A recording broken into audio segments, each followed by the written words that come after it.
Moikka.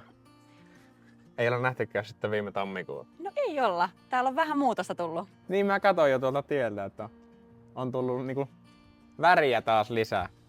Moi, mä oon Katariina Taittonen, tosiaan taloyhtiö Lempäälän kotikulman puheenjohtajana toimin. Meidän taloyhtiössä arvostetaan laatua ja sitä, että hommat sujuu. Kun tarjous saatiin, niin se oli todella hyvin muodostettu. Me saatiin taloyhtiöoppaat, meillä oli siellä tarjouksessa kaikki tarvittava hyvin eriteltynä ja sitten sieltä tuli se laatu. Sen takia väriset valikoitu meille.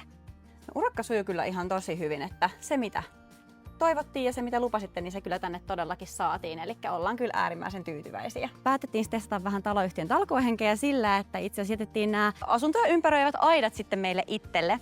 Ja se oli ehkä semmoinen päätös, että tässä kohtaa kun lomalla niitä teen ja tuosta ehkä yhdestä aidasta näkee, että värikoodien valintakaan ei ole aina kaikista helpointa. Että se olisi voinut olla myös yksi, mikä oltaisiin voitu siihen urakkaan sitten kuitenkin sisällyttää. Mutta se oli helppo sieltä napata semmoiseksi, mitä me tehtiin itse. Ja tässä oli muistaakseni sillä, että melkein joka seinä oli eri värinen, että tuolla on eri sävyjä ja tässä on eri sävyjä. Ja Joo.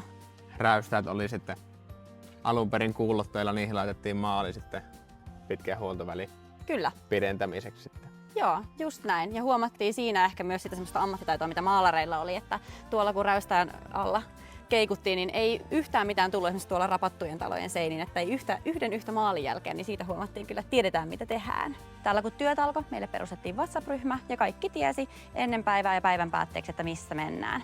Joten kommunikointi oli kyllä ihan esimerkillistä. Se on aika kokonaisvaltainen se projekti lopulta ja varsinkin tällainen taloyhtiön hallituksen puheenjohtajan näkökulmasta se, että sä viestit kaikille osakkaille vaikka, että miten työ etenee tai minkälaisia asioita on, niin se avoimuus ja läpinäkyvyys joka suuntaan on ihan äärimmäisen tärkeää. Eli väriset on siinä kyllä mun mielestä ihan edelläkävijä. Mistä muuten hoksasitte, että nyt tämä taloyhtiö pitää maalata? No meillä taloyhtiön ohjeimmat ties kertoa, että kun tästä on nyt 10 vuotta tämä on rakennettu, että se kannattaa tehdä nyt ja haluttiin tehdä se ennen kuin menee sitten pinta tosi huonoon kuntoon. Mutta osaako sanoa, että nyt kun me ruvetaan sitten miettimään, että 10 vai 15 vuoden päästä se seuraava huoltomaalaus, että minkälaista merkeistä voisi tietää, että maalaus on ajankohtaista? No tuo onkin hyvä kysymys. Tämmöinen vesiohenteinen maali, niin se ei niin selvästi anna sitä merkkiä kuin esimerkiksi öljymaali. Mutta se, mistä voi esimerkiksi tässä teidän taloyhtiössä huomata, on nämä harmaat osat. Siellä tuolla varjon puolella maalin sävy säilyy samana, mutta sitten auringossa niin se saattaa pikkusen haalistua ja sitä kautta löytyy sitten Selvä. se tarve. Eli heti kun se alkaa olla semmoinen vaaleampi, niin kannattaa reagoida ennen kuin alkaa sitten hilseillä.